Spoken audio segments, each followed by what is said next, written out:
bien, se ve claro. Quiero dejarles saber a todos los estudiantes de maestría en teología que le hemos enviado a su correo el bosquejo o mejor dicho, la clase, son 18 páginas, la clase de hoy día, ¿ok?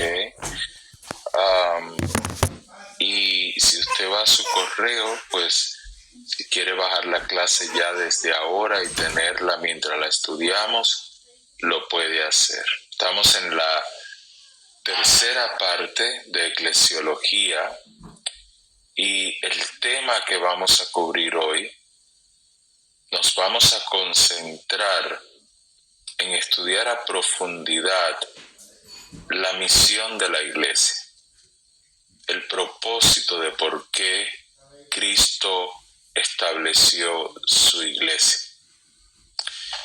Así que vamos a hacer una oración para poder comenzar. Yo les invito también, ustedes están viendo aquí en la pantalla que dice aviso importante. Si usted ha comenzado nuevo en este ciclo, en la maestría de formación permanente en teología, es importante que se una al grupo de WhatsApp del instituto, que es diferente al grupo de WhatsApp de admisiones o el grupo de WhatsApp mío, es totalmente diferente. Tiene que ser el del instituto. Para eso necesita seguir las instrucciones que aquí están.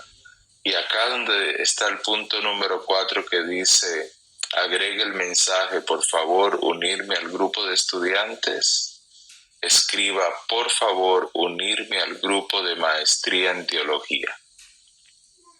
¿Ok? Y así ya usted recibirá las clases, los enlaces de las clases, mejor dicho, por medio de WhatsApp y cualquier otro aviso. Vamos a hacer una oración. Estoy muy contento de poder estar aquí con ustedes, de que ustedes hayan podido llegar temprano, y vamos a aprovechar cada minuto que Papá Dios nos regale en esta reunión. Amado Padre, con un corazón humilde nos acercamos delante de ti para rogarte que sea, Señor, tu voluntad el darnos conocimientos avanzados, profundos, en qué consiste tu iglesia, Señor. Y permite, Señor, que este conocimiento lo podamos usar en forma de edificación para nuestras propias vidas y para las vidas de aquellas personas a quienes tú nos das el privilegio de ministrarles. En el nombre de Jesús oramos confiando en que la presencia de tu Santo Espíritu está con cada uno de nosotros. Amén y amén. Muy bien, mis hermanos, vamos a ir a la tercera parte de la clase. El subtema es misión y propósito de la iglesia. Y quiero que pasemos a la introducción. Ahora, no quiero aburrirlos repitiendo lo mismo, pero sí necesito enfatizar en qué consiste el estudio de eclesiología. Cuando nosotros somos parte de una congregación, cada uno de nosotros debe de ayudar a que la misión de esa congregación avance, o sea, que las ruedas se muevan. A la misma vez, cada congregación es parte de cuerpo de Cristo a nivel universal, a nivel mundial. Así que lo que yo esté haciendo para que la congregación donde estoy avance, tiene por definición que ayudar a que toda la iglesia de Cristo avance. Si yo estoy haciendo algo que me beneficia a mí o beneficia al grupo de hermanos a mi alrededor, pero no cumple con el objetivo de ayudar a avanzar la misión de la iglesia de Cristo a nivel mundial, no estoy cumpliendo con lo que el Señor me pidió. Así que la eclesiología no solamente es el estudio de la congregación o de la iglesia de Cristo, sino también es el estudio de la forma correcta de ser miembros de un cuerpo con tantas partes, y que todas estas partes fluyan. ¿Okay? Sí, yo no les envié el audio de la clase pasada, se los debo y se los voy a cumplir, se los voy a enviar, ¿sí? Pero ustedes tienen el de la primera clase y hoy la tercera clase. Tienen también la segunda clase por escrito, pero el audio se los debo. Sí, hermana. Ok, déjenme enfatizar de nuevo, ¿ok? Si nosotros queremos vivir una vida de crecimiento, si nosotros queremos vivir una vida de avances, no de estancamiento, porque la iglesia representa el cuerpo de Cristo y Cristo es agua viva, Él no es agua estancada. Entonces debemos de ir en acorde a lo que es la iglesia. Ese acorde, esa sincronización, quienes tenemos la obligación o la responsabilidad delante de Dios para que funcione, somos todos aquellos a quienes Dios ha llamado a un liderazgo dentro de su iglesia. Sí, es cierto que todos los miembros, o sea, todos los cristianos, somos sacerdotes del Señor, somos pueblo del Señor y todos tenemos una obligación en esa área y en muchas otras. Pero Dios siempre ha trabajado con líderes. Importante este concepto de cómo Dios trabaja con su pueblo. Cuando Dios trató con el pueblo de Israel, siempre lo hizo por medio de líderes. Cuando Dios trata con su iglesia, siempre lo hace por medio de líderes, porque Él dice que se le demandará más al que más se le ha dado.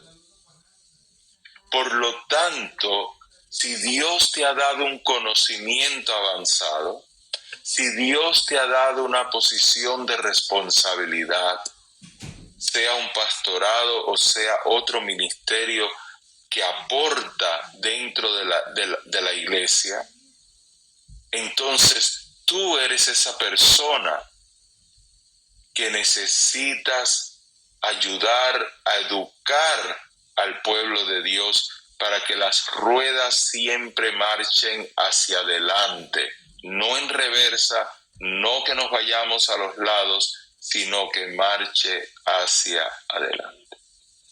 El Señor Jesús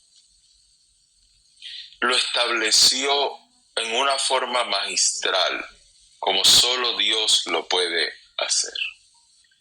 Y es un par de oraciones, 3 oraciones, a lo cual nosotros los cristianos le hemos llamado desde ese entonces hasta el día de hoy la Gran Comisión. Esa Gran Comisión está en Mateo capítulo 28, versículos del 18 al 20. Y todo esto que yo les he traído como introducción, Jesús lo pudo resumir en pocas palabras y en una forma tan concisa, coherente y clara que yo creo que ni el mejor de los escritores lo hubiera podido hacer así. Vamos a leerlo, ya no todos lo sabemos, pero vamos a leerlo. Y Jesús se acercó y les habló diciendo: toda potestad me es dada en el cielo y en la tierra. Comencemos por ahí un momento, hagamos una observación. Jesús se acerca a entregarle una misión, lo que llamamos la Gran Comisión, a sus discípulos y a nosotros, la continuidad de sus discípulos. Y él comienza hablándole como hombre, como ser humano. Miren la clave para que cuando ustedes estén enseñando esto y alguien le cuestione de que no fue como ser humano que él lo hizo, y ahora le voy a decir por qué la importancia de que fue como ser humano, sino de que fue con su autoridad divina de Dios. Observen este juego de palabra o de palabras. Toda potestad me es dada. A Dios no hay que darle potestad, porque Dios es quien da la potestad. Él es la fuente de donde emana la vida, de donde sale todo. Entonces, ¿por qué Jesús tiene que enfatizar que la potestad le es dada? Y le es dada, dice él, tanto en el cielo como en la tierra. Y ahí hay otro mensaje más, pero no me quiero salir del punto. Y viene y continúa diciendo: yo como hombre, como la cabeza de este cuerpo, de esta iglesia, de esta congregación, les ordeno. Y dice, por tanto, eso es una orden: id y haced discípulos a todas las naciones, bautizándolos en el nombre del Padre y del Hijo y del Espíritu Santo. Vamos a detenernos aquí, hacer otra pausa.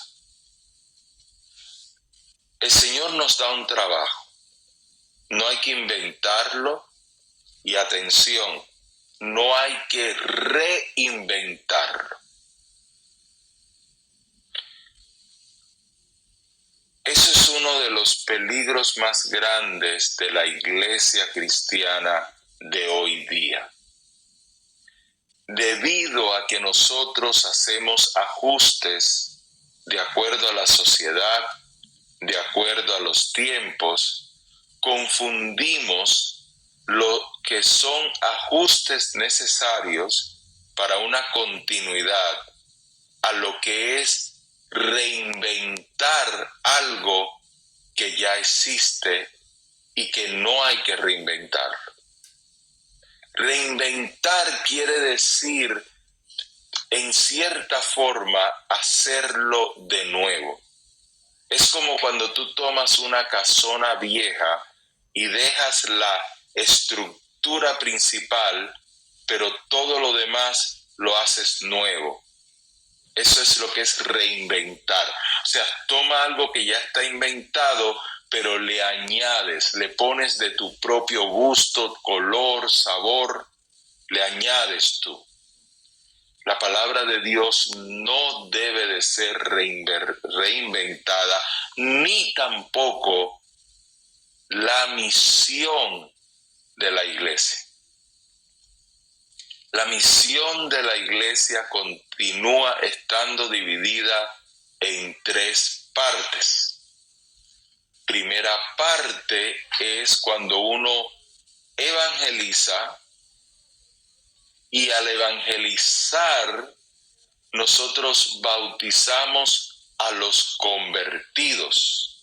Así que esa es la primera parte. Evangelizamos y a los que el Espíritu de Dios convierta, porque nosotros no convertimos, los bautizamos. ¿Por qué los bautizamos? ¿Cuál es el propósito de la iglesia en bautizar? Porque estamos consolidando a esa vida. Estamos trayendo a esa vida delante del Señor y le estamos diciendo: Padre, ya no lo mires a él, ya no la mires a ella, mira las vestiduras de Cristo en él o en ella, porque ha muerto juntamente con Cristo y ha resucitado juntamente con Cristo. ¿Y qué hace eso?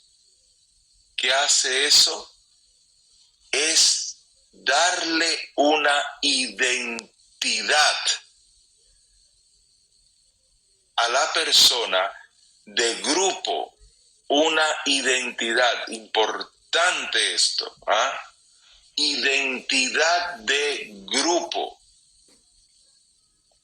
Una vez que yo soy bautizado, y no soy bautizado en cualquier nombre, sino en forma muy específica, Padre, Hijo y Espíritu Santo, me está identificando en un credo, me está identificando en una visión, me está identificando en una espiritualidad. Y ese credo, esa visión y esa espiritualidad me une a otras personas alrededor del mundo que tienen ese credo, esa visión, o sea, forma de ver la vida, y esa espiritualidad, que quiere decir la relación con Dios es diferente ahora. A eso me refiero en espiritualidad. En credo me refiero pues a lo que creemos. A eso no hay que explicarlo mucho.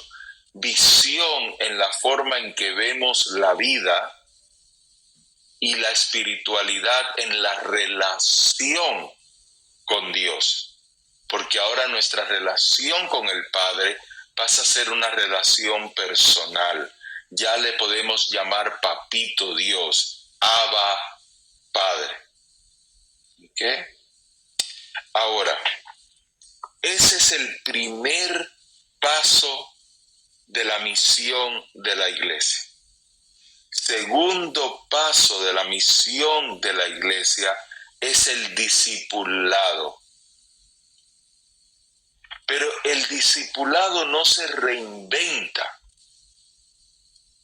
El discipulado es no buscar una enseñanza que me favorezca a mí. No adoctrinarlos para que sean mis siervos.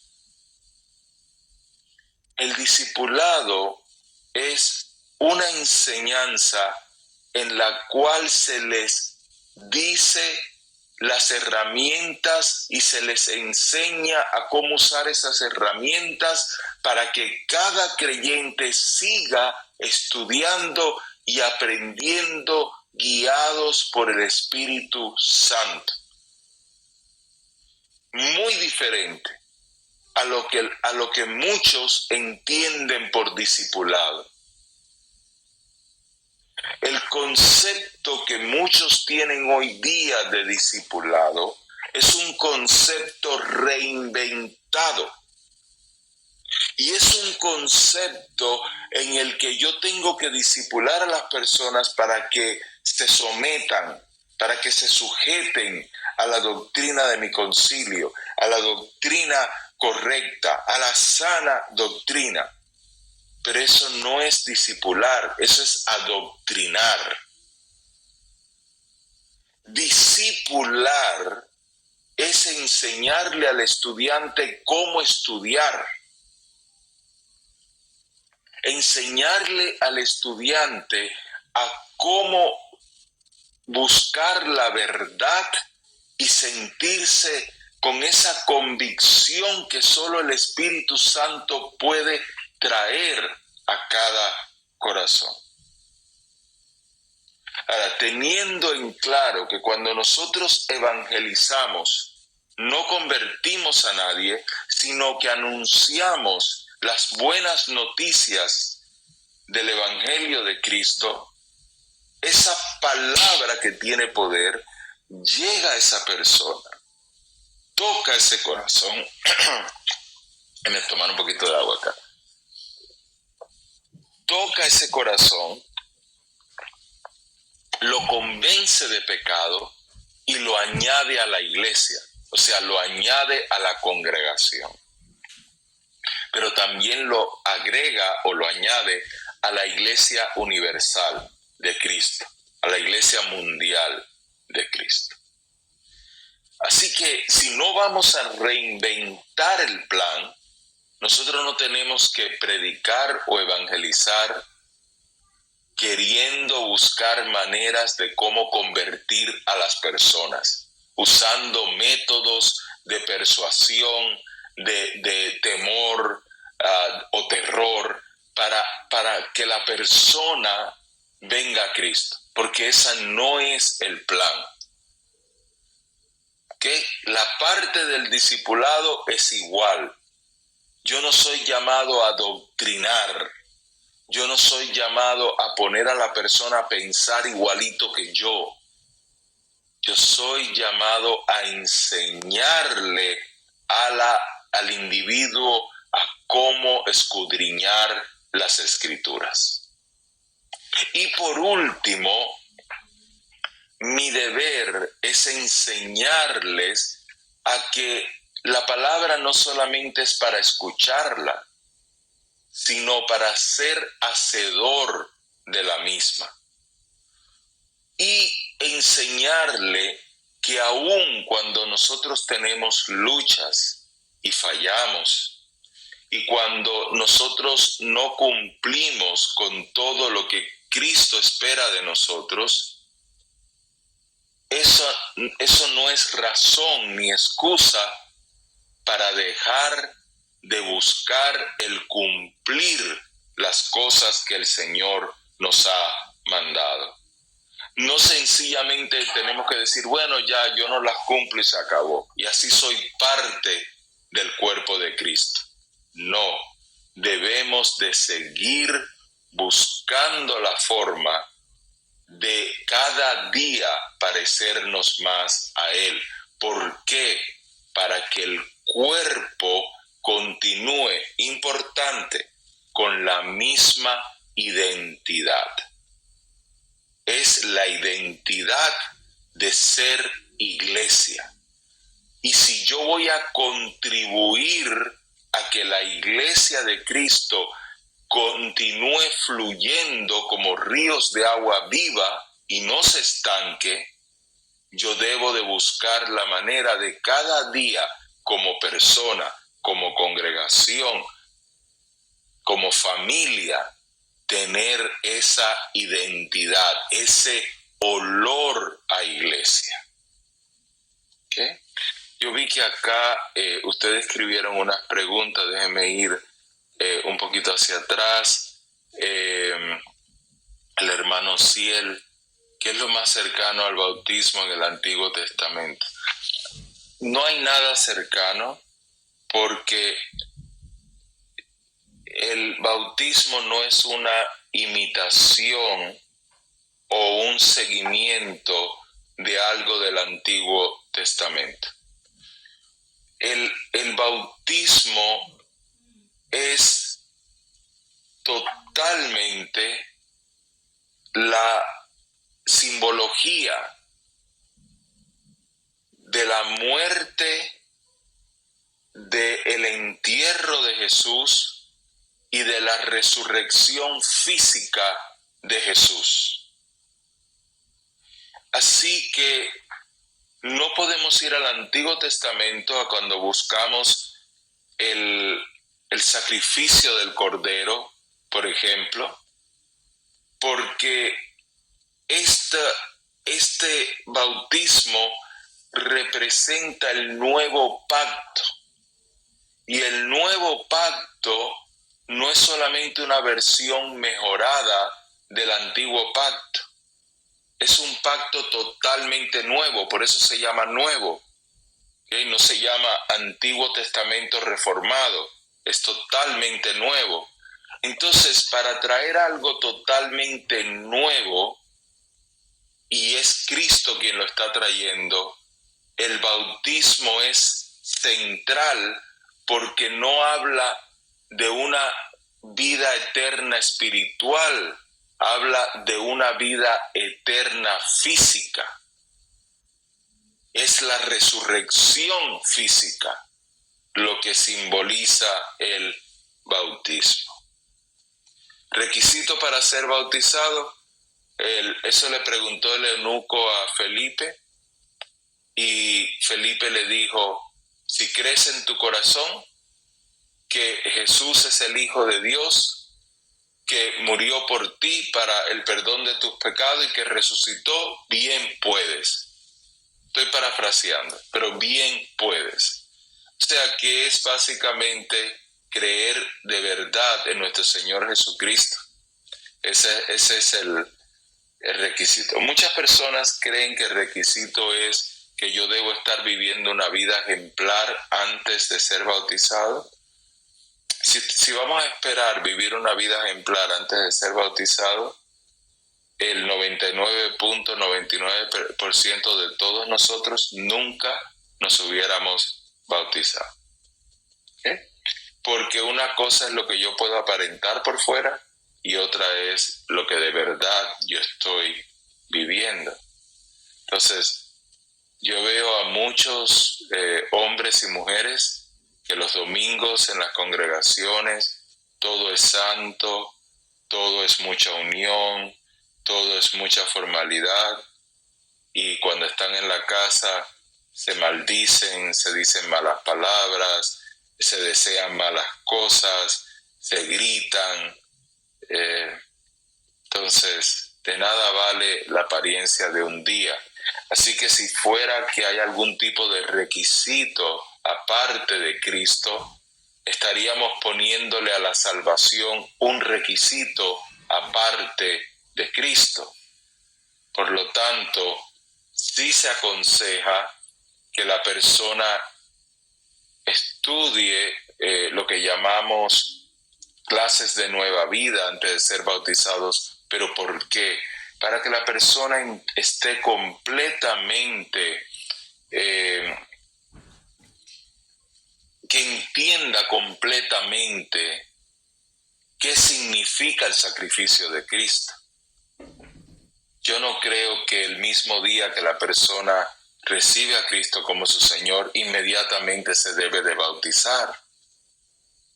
No es que esté prohibido, porque el eunuco venía leyendo a Isaías 53, Felipe le predicó y lo bautizó el mismo día. Pero es bueno que la persona no lo haga por un emocionalismo, sino porque de verdad de corazón lo cree.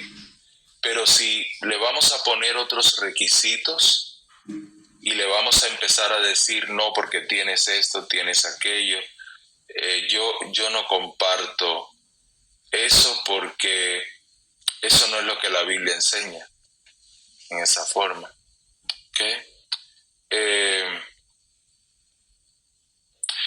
Si acá se me pregunta si su marido es inconverso y ella quiere bautizarse, pero no están casados legalmente. Bueno, acá yo voy a tener un poquito de cuidado en lo que le voy a decir, y es porque no quiero traer problemas en diferentes congregaciones. Nosotros siempre debemos de buscar la forma de hacer todo correctamente, en todo sentido, en todas las partes, ¿sí? Y cada congregación, cada pastor, pastora, mirando el ejemplo, el antecedente que eso establecería en la congregación, puede venir y decir, no tiene primero, antes de bautizarse, tiene que arreglar esto, tiene que arreglar aquello. Y eso lo pueden hacer, como les dije, porque no quieren dar la impresión de que pueden hacer lo que quieran, vivir como sea y que todo está bien. Entonces, yo tengo que respetar lo que otros pastores quieran decir al respecto. Pero yo quiero terminar contestando su pregunta con lo que dije anteriormente. No creo que el bautismo significa otra cosa que recibir al Señor, porque yo estoy dando un testimonio público de que Cristo es mi Señor y Salvador. Vamos a llevarlo de otra forma. Digamos que para yo convertirme a Cristo, si yo no estoy casado legalmente, tengo que ir y casarme primero legalmente antes de convertirme a Cristo. ¿Suena eso como algo que algún pastor evangélico predicaría? No. Todo pastor, toda pastora evangélica va a predicar, todo evangelista va a predicar, ven a Cristo como estás, y el Señor te recibe como estás. Entonces hay una contradicción, porque le estamos diciendo que para bautizarse no puede venir como está. Entonces hay que regresar al capítulo de el eunuco y Felipe y la conversación, porque él le pregunta claramente, ¿qué me impide? Y ahí está la respuesta. Él le da una respuesta bien directa también. Sí, entonces hay que evaluar, hay que tener eso en un balance. ¿Okay? Déjeme ver si hay alguna otra pregunta. No, yo no estoy... sí, el hermano sí, él trae un punto, pero no tienen que ser casados de los que viven en unión libre. Ok. Sí, la respuesta es sí. Pero hay que entender cuál es la situación. Si las personas están indocumentadas, o sea, hay que mirar cada caso en forma individual. Recuérdese que Adán y Eva nunca firmó un papel. O sea, en ningún lugar dicen que firmaron un papel. En ningún lugar dice que se casaron. Pero la Biblia sí habla de casarse, firmando papeles. Y la Biblia también habla de que habían hombres que se casaban con 300 mujeres. O sea, por eso digo, todo hay que ponerlo en contexto y trabajarlo en esa persona y en esa pareja, lo que tenemos delante. Pero sí, el matrimonio declara compromiso, y eso es lo que Dios quiere ver. Un compromiso entre un hombre y una mujer para toda la vida. Esa es la voluntad perfecta de Dios. La edad para poderse bautizar es la edad en que el niño, el joven, la joven entienda realmente lo que está haciendo. Que no lo haga solamente porque los amiguitos lo hicieron, o porque su mamá o su papá quiere que lo hagan, o porque el niño quiere ser como los otros y está jugando a bautizarse. Cuando yo era niño, yo jugaba que yo daba misas. O sea, eso no se puede jugar a bautizarse, ¿sí? Tiene que ser algo que sea real. ¿Cuál es la edad? Eso es tan difícil. Eso también es algo que tiene que hablarse a nivel de congregación local con los pastores y líderes locales, porque hay niños que ya con 8 años tienen un conocimiento pleno de todo, de la vida, de quién es Dios, de quién es Cristo, de qué es el pecado. Y hay otros que tienen 14 y 15 y no entienden bien qué es la vida, qué es el pecado y lo demás. Ok. Y acá se me traen otros ejemplos, y aunque estamos hablando de la gran comisión, que es el bautismo, y es válido preguntar sobre el bautismo, hay muchas situaciones. Por ejemplo, la hermana Georgina trae el caso de una hermana que entiendo que quiere ser bautizada, pero el marido es alcohólico, y la pastora dice que su vida debe estar en orden. Bueno, eso yo creo que se debe de conversar un poquito más con la pastora al respecto, porque yo no tengo control de lo que otra persona haga, yo tengo control solo de lo que yo haga. En el matrimonio yo tengo control de lo que yo haga, pero si el esposo es alcohólico, ¿qué control tiene la esposa? Ella no puede obligar al esposo a no beber. O sea, la mayoría de las iglesias cristianas han tomado el bautismo como algo para poner condiciones.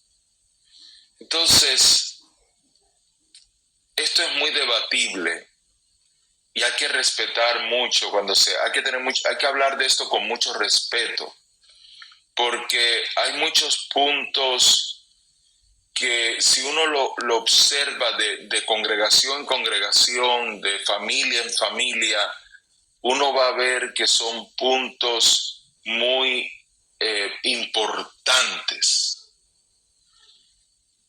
Y el generalizar puede hacer daño, entonces no podemos generalizar. Pero por el otro lado, no podemos reinventar, o sea, no podemos cambiar el patrón de lo que es el bautismo.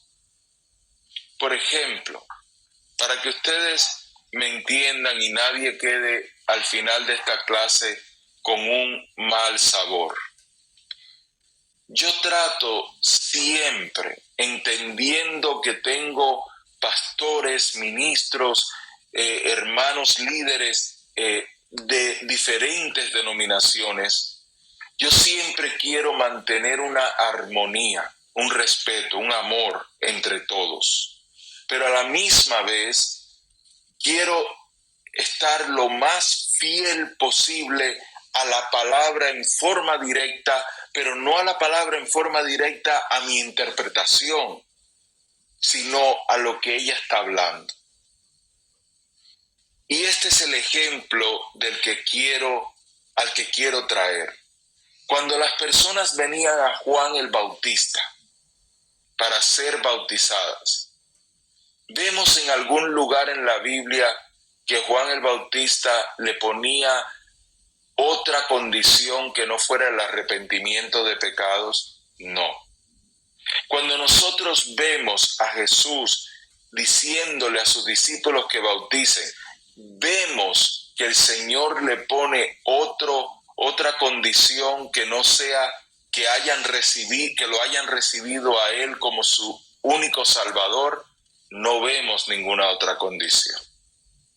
Entonces, el tomar el bautismo como una herramienta condicional es peligroso.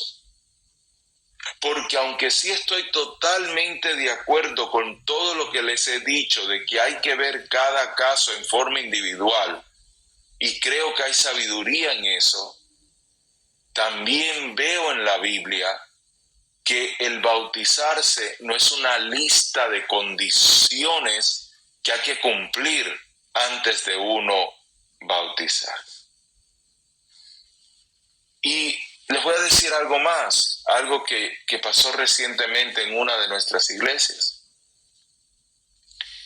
Una persona que fue transvesti, no solamente homosexual, sino transvesti, pero ya no está de transvesti que uno sepa, uno no puede ver todo, estar en todas partes, solamente Dios lo ve, y quiere bautizarse. Varios líderes de la congregación, no, eso no se puede hacer, porque él ha tenido muchas recaídas. Él muchas veces ha dicho que no, que lo ha dejado y ha vuelto otra vez a lo mismo. Y al final no se bautizó a la persona.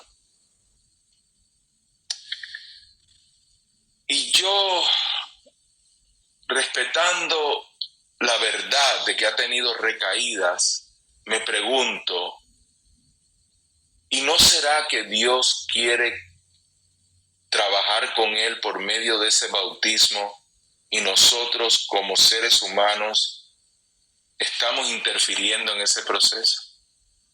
¿Será? No sé.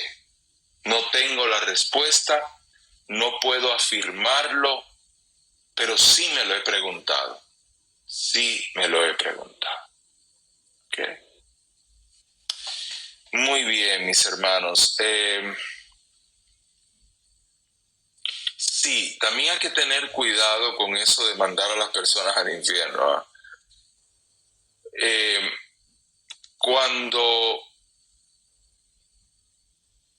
Sí, y yo también creo mucho en lo que la hermana Fernanda Noemí está diciendo, lo que el pastor dijo, que el Señor, en el momento que esa persona entrega su vida, queda libre.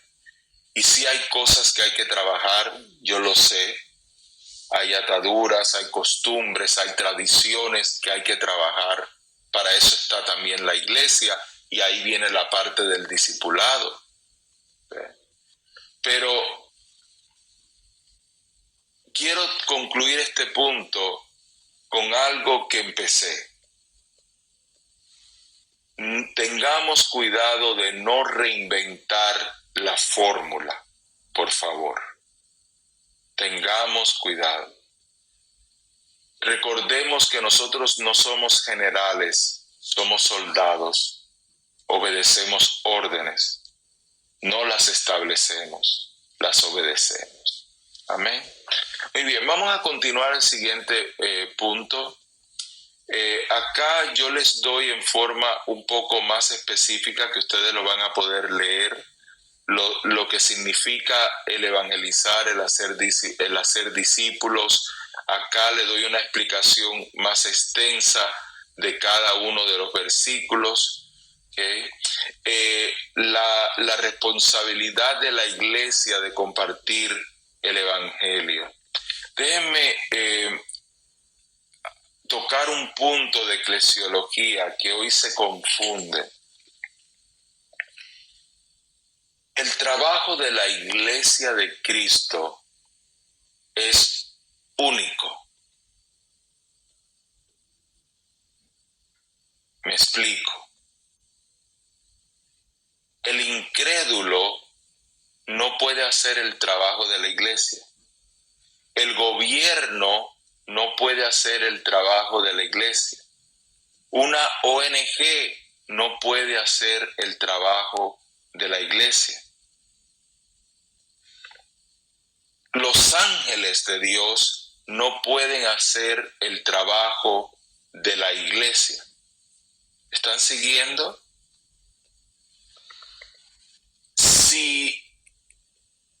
Si la iglesia tiene un trabajo único, esto sí se ve en el Antiguo Testamento, ya que el hermano Osiel trajo este punto, se ve en el Antiguo Testamento que el lugar santo y el lugar santísimo solo lo podían ministrar los sacerdotes y en cuanto al lugar santísimo, el sumo sacerdote. Nadie más lo podía ministrar. El trabajo de la iglesia, la misión de la iglesia, la gran comisión de la iglesia, solo lo puede hacer la iglesia. Y cuando yo hablo de la iglesia, estoy hablando de todos nosotros. Así que yo no puedo esperar a que el gobierno pase leyes que obliguen a las personas a convertirse a cristianos. Yo no puedo obligar a las personas a orar en las escuelas. Yo no puedo obligar a las personas a que solamente mi religión sea la religión que tenga los privilegios de tener sus libros sagrados en las escuelas, en el Senado y en los demás lugares. Porque eso sería decir que el gobierno está haciendo el trabajo de la iglesia. Por lo tanto,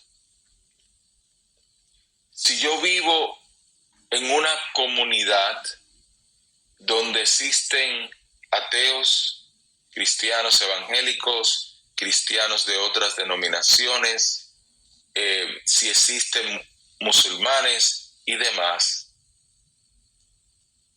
yo voy a evangelizar a los jóvenes. Yo voy a buscar la forma de crear programas que atraigan a esos jóvenes, no solamente programas de culto o de iglesia o de servicio de iglesia, sino programas como los Royal Rangers o como muchos otros programas que atraigan a los jóvenes para evangelizar. Voy a usar capellanías cristianas de alcance para evangelizar. Pero yo no voy a querer que el gobierno pase una ley que diga que la Biblia se puede llevar a las escuelas. Escúcheme antes de que se me alteren. ¿Por qué? Porque si la Biblia se puede llevar a las escuelas, también se puede llevar a las escuelas la Biblia satánica, también se puede llevar a las escuelas cualquier otro libro de cualquier otra religión. Y yo no quiero que el gobierno sea el que esté evangelizando a las vidas, porque esa tarea nos toca a nosotros, no al gobierno. ¿Qué impide que si se da un curso sobre Jesús en la escuela, no venga otro maestro y dé un curso sobre adivinación, sobre el tarot, sobre cómo leer el café o la borra del café o cualquier cosa de eso? Entonces, yo necesito asumir mi responsabilidad y no hacerme el que yo no puedo y dejarle mi responsabilidad a otro. Porque el evangelio no va a venir un ángel a predicarlo, yo lo tengo que predicar, porque los ángeles no son redimidos por la sangre de Cristo. y el evangelio lo tiene que predicar uno que es redimido por la sangre de Cristo. Entonces, esto que les traigo no es opinión, esto es eclesiología pura, que han tratado de reinventar. Cuando en el Antiguo Testamento se hablaba de que el pueblo de Israel era un pueblo que servía a Dios, es porque el pueblo de Israel era un tipo de iglesia, de lo que habría de venir en la iglesia. Recuerden lo que les he dicho. La iglesia no existe gracias al pueblo de Israel. El pueblo de Israel existe gracias a la iglesia, porque el Señor tenía que guardarse un remanente de donde iba a venir el Mesías. Hoy día nosotros no podemos pensar que estamos viviendo en un país donde todos los gobernantes de ese país van a ser cristianos y donde se va a imponer la fe cristiana a todos los demás. ¿Por qué? Porque no somos un pueblo solamente, somos un pueblo diverso, cada uno con identidades diferentes. Ahora, en cuanto a la eclesiología, sí somos un pueblo a nivel mundial, somos un pueblo, pero no podemos mezclar lo secular con lo cristiano por la sencilla razón que todo lo secular está bajo la influencia directa del príncipe de este siglo. Por eso que Jesús dijo que su reino no era de este mundo, porque el reino de este mundo lo tiene Satanás y todos los gobiernos de la tierra, sin excepción, están influenciados por Satanás. Así que votemos como ciudadanos, apoyemos como ciudadanos, pero no mezclemos lo santo con lo inmundo. No traigamos fuego extraño al altar de Dios. Amén. Bien, continuemos. Vamos a ir a este punto C, que es la promesa de la presencia de Cristo y la autoridad delegada a la iglesia. Quiero ir a un versículo que también conocemos, que está en Juan, capítulo 20, versículos 21 al 23, cuando Jesús les dijo: paz a vosotros. Como me envió el Padre, así también yo os envío. Miren qué poderoso es esto. El Señor trae un paralelo. El Señor dice: yo les voy a dar a ustedes la misma encomienda que el Padre me dio a mí. ¿Cuál fue la encomienda que el Padre le dio a Jesús? El redimir al pueblo, el salvar a su pueblo, el darle un camino, el único camino para poder llegar a Dios. Entonces, la comisión nuestra no es que nosotros vamos a morir por el pueblo, pero nosotros vamos a representar a Cristo en darle a toda persona la oportunidad de conocer el único camino a Dios, al Padre. Por eso, si ustedes buscan en la Biblia, busquen con estas palabras: ministerio de reconciliación, ministerio de reconciliación. Y van a leer que dice que a todos nos fue dado el ministerio de la reconciliación. A eso Jesús se está refiriendo aquí. Y para poder hacer ese trabajo, todos necesitamos al Espíritu Santo. Así que el Señor sopló y les dijo, recibid el Espíritu Santo. Antes de ir a la última parte de ese versículo, que es un poco controversial, déjenme ahondar un poquito más en esto que es tan sabroso. La iglesia de Cristo no existe sin la presencia del Espíritu Santo. No estoy hablando que todos tenemos que ser pentecostales. No estoy hablando de eso.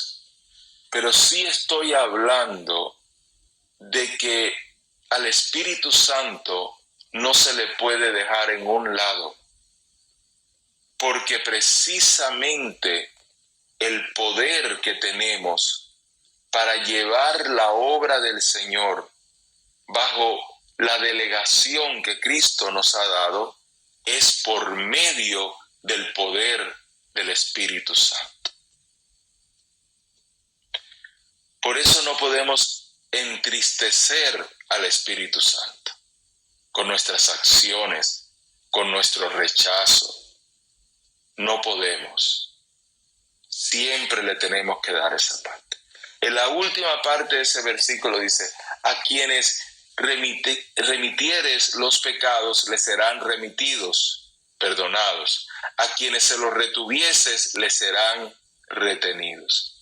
Esta parte es en lo que se basa la doctrina de la Iglesia Católica Romana, en que dicen que el sacerdote tiene autoridad para perdonar pecados o para no perdonarlos. Yo quiero que leamos este comentario acá en el versículo 23.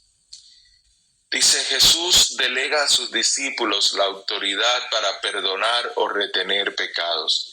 Esto no significa que los discípulos tengan el poder inherente, o sea, suyo, para perdonar pecados, sino que son instrumentos de la gracia de Dios y tienen la autoridad para declarar el perdón de Dios a aquellos que se arrepienten y creen en Cristo. Esto, yendo al ejemplo anterior, el pastor que estaba bautizando y dijo que el Señor le perdonaba los pecados a esa vida, a eso se está refiriendo. No es que uno puede perdonar como Cristo sí puede perdonar él mismo.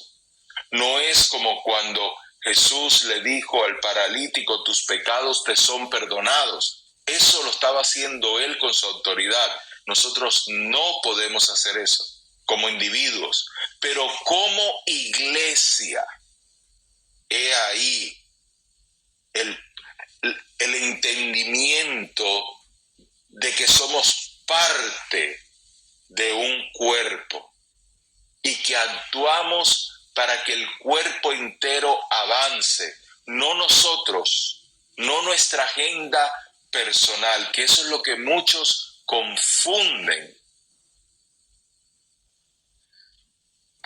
Nosotros como iglesia le podemos perdonar. Ahora, ¿qué quiere decir no perdonar? Lo mismo. El Señor dijo que no le echáramos las perlas a los cerdos. Entonces, ¿qué quiere decir no perdonar? Yo no puedo venir ahora a una persona que se está mofando del Señor, a una persona que tiene un desprecio completo por las cosas de Dios y decirle, tus pecados te son perdonados. No puedo hacer eso, lo cual quiere decir, no, tus pecados no te son perdonados. Y no te son perdonados porque tú has escogido las tinieblas y no a la luz. Para hacerlo más claro y para que desde hoy en adelante este punto jamás quede en duda.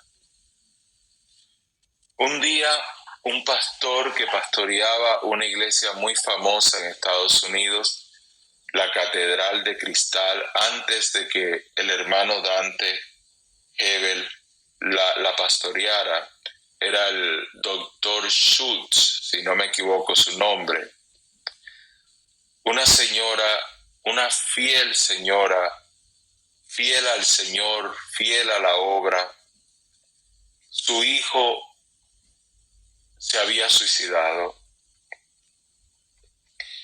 y se acercó a él y le dijo que si su hijo, le preguntó que si su hijo, su alma se había perdido o no. Cuando a mí me hacen una pregunta así, yo contesto con toda sinceridad. Yo no puedo decidir quién se salva o quién no se salva. O sea, yo no tengo ni la autoridad ni el conocimiento pleno para entender todos los misterios de Dios. Y al final, yo no soy quien para decir que si una persona se suicida, disculpen, tengo una alarma aquí que me está avisando que son las 1 de la tarde. Acá me encuentro en este momento en Colombia, en Miami son las 2 de la tarde. Si yo me pongo ahora a hacer conjeturas y a decir, bueno, cometió un asesinato y se perdió, yo no tengo esa autoridad, eso no me ha sido dado a mí. Y así yo le voy a contestar y la voy a consolar, pero hablándole la verdad. El doctor Schultz lo que hizo fue decirle, por supuesto que tu hijo está en el cielo, por supuesto que Dios le ha perdonado todos sus pecados, aún el último que cometió. Eso está mal. Eso se sale de contexto de lo que nosotros podemos hacer como iglesia. Ese no es el tipo de perdón que nosotros podemos dar como iglesia. ¿Sí? ¿Alguna pregunta sobre este punto que yo sé que es bastante controversial, bastante difícil? Ok. Si la tienen, la pueden escribir. Yo voy a ir avanzando porque, como les dije, ya lo que nos queda es poco de clase, pero esta clase, yo había dicho 18 páginas, pero creo que son más, ¿no? Son como 28 páginas, creo. A ver, acá me dice el conteo. Sí, 28 páginas tengo acá. Bien, vamos a hablar un poquito sobre la parte de la adoración, la comunión y el servicio y su importancia en la misión de la iglesia. Cristo dejó establecido 2 sacramentos, o vamos a llamarle ordenanzas directas, porque diferentes denominaciones le dicen en diferentes formas. El Señor ordenó el bautismo, pero también el Señor ordenó la Santa Cena, que no se nos olvide. Y es porque la Santa Cena es una forma de mantener la visión de la iglesia, de esa visión que yo les hablaba, que es parte de la identidad del cristiano, una visión diferente a la visión del mundo. En el mundo, no, el Señor no dejó la ordenanza de lavarse los pies, mi hermana Rubia. Lo que el Señor hizo, pero gracias por traerlo, porque muchos también piensan que el lavatorio de pies es una ordenanza. Lo que el Señor hizo fue usar el lavatorio de hermana Rubia. Tan sincera ella siempre. Dice que le da asco. Okay. El lavatorio de pies, el Señor lo hizo como una enseñanza de humildad y de cómo nos deberíamos de tratar los unos a los otros en la iglesia, donde la jerarquía de la iglesia, que ya lo cubrimos en la clase pasada, pero la jerarquía de la iglesia no es vertical, sino horizontal. Pero no es una ordenanza, ¿okay? La parte de la Santa Cena es reenfocarnos en aquello que es lo más importante de esta vida. ¿Qué es lo más importante de esta vida? La preparación para la próxima. Porque esta vida es una vida transitoria. Así que como es transitoria y de carácter temporal, este tiempo aquí es una preparación para la próxima que va a ser permanente y eterna. Entonces la Santa Cena también nos recuerda que nos debemos de autoexaminar, que debemos de pedirle perdón a Dios, que no fue solamente un día que le pedimos perdón a Dios, sino que hemos cometido pecados después de ese día y tenemos que pedirle perdón al Señor por los pecados que hemos cometido ahora y entregárselo al Señor. ¿Para qué? Para buscar la forma de vivir de acuerdo a su plan, a su voluntad. Ser obedientes a la palabra de Dios y no solamente ser oidores de las palabras de Dios. Y ahora la hermana Rubia trae otro punto que también es súper debatible. ¿Quién puede tomar Santa Cena? Cuando nosotros estamos ministrando Santa Cena, la mayoría de los pastores usamos 1 Corintios capítulo 11. Y curiosamente, Pablo no participó en la última cena del Señor en esta tierra, pero Pablo es el que enseña sobre la Santa Cena porque lo recibió como revelación. Y la condición que él pone es que la persona no lo debe de hacer sin estar consciente de lo que está haciendo. En otras palabras, que la persona no debe de tomar y participar en la Santa Cena si Jesucristo no es su Señor y Salvador. Así que una persona que no tenga a Cristo como su Señor y Salvador en su corazón no debe participar en la Santa Cena. Y la segunda condición que él pone es que antes de participar en la Santa Cena, tomemos un tiempo para escudriñarnos, para examinarnos y para pedirle perdón a Dios.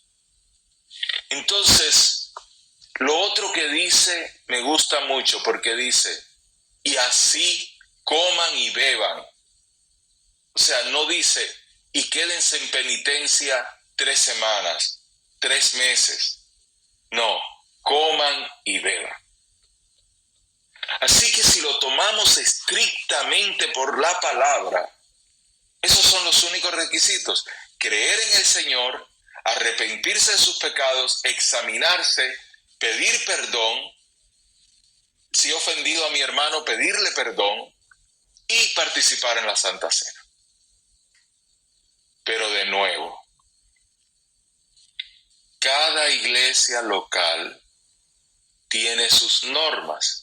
Y de nuevo, hay que tener mucho cuidado, porque no es que están haciendo algo malo cuando le ponen requisitos a las personas para participar en Santa Cena.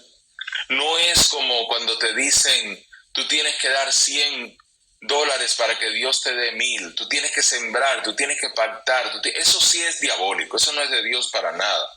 Pero el que un pastor venga, una pastora, y entienda que tienen que haber ciertas condiciones para que le ayude a pastorear la congregación, no lo podemos ver como que está fuera de orden.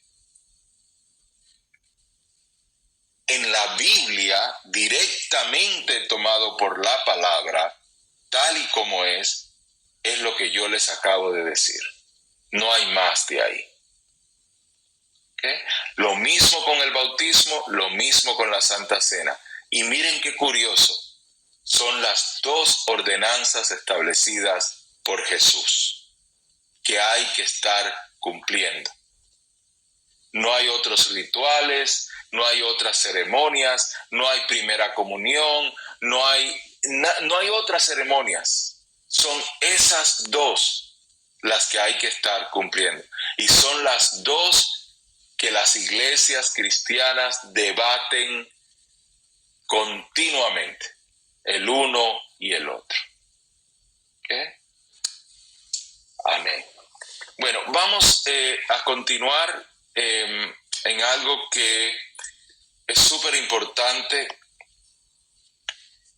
El Señor Jesús dijo que ha de venir la hora, y ahora es, en que al Señor se adorará en espíritu y en verdad. Esto cambió.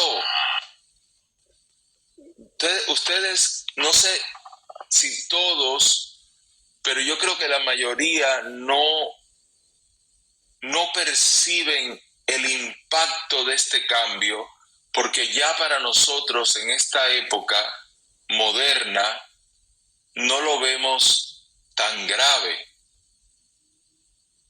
Pero hay que ir al tiempo en que Jesús dijo esto. ¿Dónde se podía adorar a Dios en aquel entonces? En el templo. Había que viajar al templo para poder adorar a Dios. ¿En dónde habitaba la presencia de Dios? En el lugar santísimo del templo. ¿Ve? Jesús llega y dice, ya no hay necesidad de ir a ningún templo. Ya no va a haber necesidad de ir a ningún lugar santísimo. Nada de eso. Sencillamente tú puedes adorar a Dios donde quiera que tú te encuentres, siempre y cuando sea en espíritu y en verdad.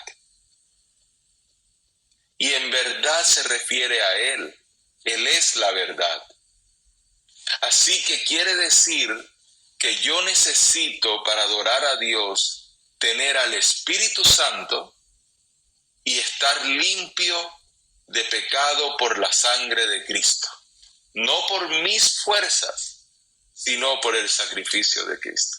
Eso es en espíritu y en verdad. Porque el Espíritu es quien intercede por nosotros. Entonces, cuando estamos adorando a Dios, el Espíritu está ahí, porque Él habita en medio de las alabanzas. Así que ya no estamos hablando de un solo lugar en específico, pero siguen siendo elementos de la iglesia, no elementos personales individuales. Vamos a ir a los salmistas, por ejemplo. A cada quien Dios le ha dado diferentes talentos, dones. Hay algunos de nosotros que podemos tomar todas las clases de cánticos que existan y nunca le vamos a dar ni a una sola nota, empezando por mí. Entonces no puedo cantar para el Señor, al menos que sea cantando en privado para el Señor. Y aún así tengo que tener cuidado de yo mismo no asustarme para estar cantando en privado. Pero hay otros salmistas que Dios les ha regalado no solamente la voz, sino esa unción, esa presencia de Dios que fluye sin ser forzada. La adoración en cuanto a la alabanza no va sola. Y no los voy a aburrir, pero si estamos hablando de los elementos de adoración en cuanto a iglesia, en cuanto a lo que hace que la iglesia avance, tenemos que entender muy en claro qué es adoración. La adoración es una mezcla de oración, de alabanzas, de predicación y de los sacramentos o de las ordenanzas de Jesús. Cuando usted está adorando a Dios, ¿usted no le habla a Dios? No hay momentos en que usted le está cantando cuán grande es el Señor y dentro de ese cántico empiezan las lágrimas a rodar por sus mejillas, o empieza usted a hablarle al Señor, a decirle cuánto usted lo ama, cuán agradecido usted le está, a pedirle su necesidad más grande en ese momento. ¿No le sale ese fluir? ¿No le sale? Porque a mí me pasa continuamente. Entonces, la adoración no es solamente cantarle o alabar al Señor, porque dentro de esos cánticos también hay oraciones. Las alabanzas son oraciones. Leamos los salmos, son oraciones. ¿Sí? Y dentro, cuando usted está predicando, cuando usted está escuchando una prédica, ¿no hay también alabanza dentro de la prédica?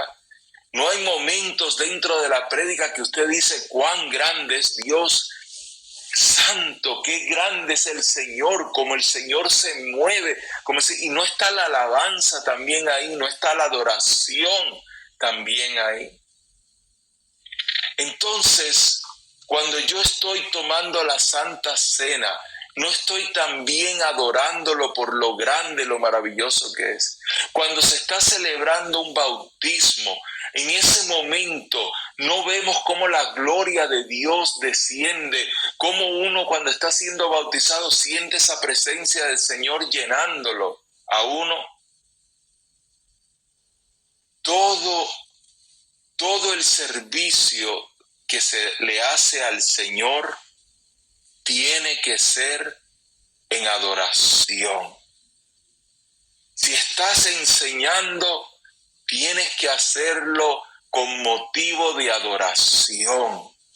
Si estás predicando, tienes que hacerlo con motivo de adoración. Y no es tanto que tú le digas a las personas quién dice amén, quién dice gloria a Dios. Porque mira, amado, si algo yo he aprendido en esta trayectoria en el Señor, que cuando un salmista está cantando, ese salmista no me tiene que decir a mí, diga aleluya o diga gloria a Dios, porque si ese salmista está en el espíritu y no en la carne, yo voy a sentir la necesidad de adorar a Dios. No me lo tiene que decir. Y si yo estoy escuchando una predicación y esa predicación está ministrándome, está tocando mi espíritu, si yo tengo al Espíritu Santo dentro de mí, no importa si soy bautista, metodista o si soy pentecostal o presbiteriano, dentro de mí tiene que salir algún tipo de adoración. Lo diga de una forma o lo diga de otra, porque tendría que estar muerto para que eso no pase. Porque es una comunión que está pasando por dentro. Así que esa insistencia de que tienen que decir amén para que yo sienta que sí estoy predicando, bien, no, para nada. Por lo menos en mi opinión, para nada.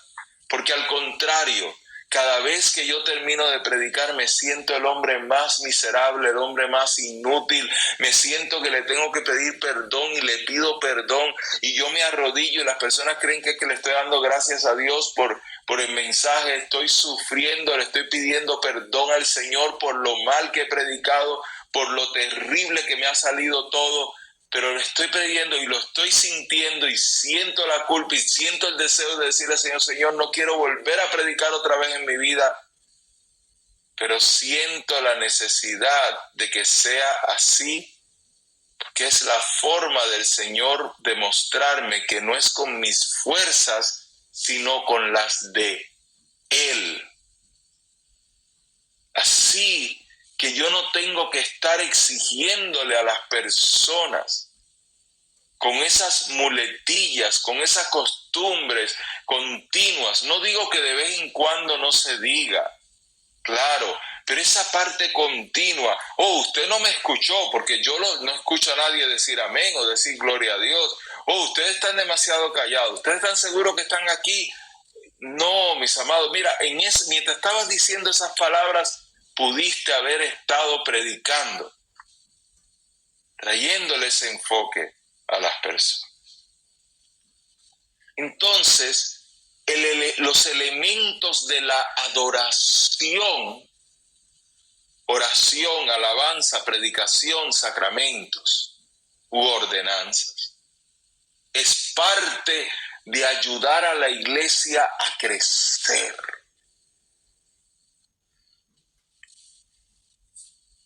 Cuando uno quiere ver a su congregación crecer, no es difícil, porque las personas están hambrientas de acercarse a un lugar que sea un oasis. Así que la misión me lleva a mí al crecimiento. No es al revés. Yo no necesito tener ciertos números de miembros en la congregación para que pueda cumplir con la misión que Cristo me ha dado. Yo puedo cumplir con la misión que Cristo me ha dado, y esa misión, entre mejor la cumpla, más crecimiento Dios me da, si es que así Él lo quiere. ¿Y cómo mejor la cumplo? Entre más yo aplique estos principios que estamos estudiando, y sea menos de mí y más de lo que Él dejó establecido. Entre menos se trate de que mi congregación crezca, entre menos se trate de que yo me haga famoso, entre menos se trate de que yo venda más CD o más canciones o más conciertos o demás, y más se trate de cumplir la misión de la iglesia, más voy a crecer, porque yo tengo que menguar para que Él crezca. Pero entre más control yo quiera tener de la congregación, entre más yo quiera que la gente piense como yo, hable como yo, haga las cosas como yo, tenga la misma doctrina mía, menos va a crecer la iglesia. Porque estoy imponiendo lo mío y no estoy siguiendo el sistema de la misión de la iglesia establecido en el gobierno de la iglesia, que es Cristo, la cabeza de la iglesia. Amén.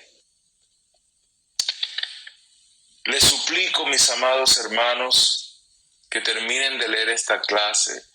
Yo durante la semana voy a hacer todo lo posible para enviar esa clase, el audio virtual, o sea, la clase virtual pero grabada, de la clase 2, porque no los quiero dejar sin ello. Traté de que la clase por escrita fuera bastante directa, que la pudieran entender, que no fuera así de complicada como es esta o como fue la primera, pero aún así hay profundidades que cubrir, y yo les quiero enviar ese video. La gloria sea del Señor, mis amados hermanos. Gracias por haber estado presente hasta el final, y muchas gracias por el esfuerzo que hacen, porque yo sé que todos somos adultos y tenemos vidas bastantes ocupadas, díganmelo a mí. Vamos a hacer una oración, por favor. Señor, si algo te pudiera decir hoy es gracias. Gracias por ser tan lindo con nosotros, por tu bondad, por tu presencia y por ser tú, Espíritu de Dios, quien te tomas el tiempo con tanta paciencia de enseñarnos. Que la bendición tuya repose sobre cada familia aquí representada.